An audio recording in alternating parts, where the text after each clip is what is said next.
আসসালামু আলাইকুম।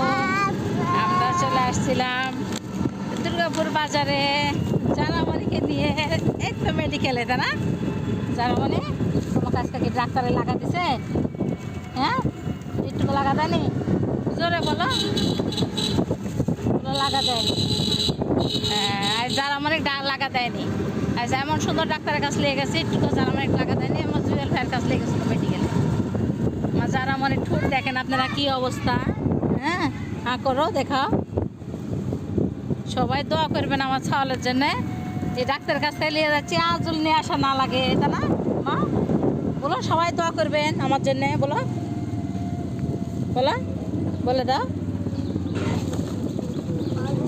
হ্যাঁ, বলেছে, আস্তে করে শোনা যায়নি। দোয়া করবেন সবাই আমার জন্যে, যে আমার মেয়েটা সুস্থ হয়ে যায়। দেখেন, আমার মা খাইতে পারতেছে না কিছুই। ভাত খাইতে পারতেছো তুমি? না, তাহলে একটু ভাত খাইতে পারতেছে না, অন্য জিনিসপাতিও খাইতে পারতেছে না। যত জিনিসপাতি কিনে দিতে হলো, তাহলে একটা জিনিসও খায়নি। সবাই দোয়া রাখবেন আমার মেয়ের জন্যে। আল্লাহ হাফেজ। আল্লাহ হাফেজ দাও, টাটা দাও, হাত দিয়ে টাটা দাও, জোরে জোরে হাত ছেড়ে। এই তো আমার মেয়ে আল্লাহ হাফেজ দিছে, সবাই দোয়া করবেন।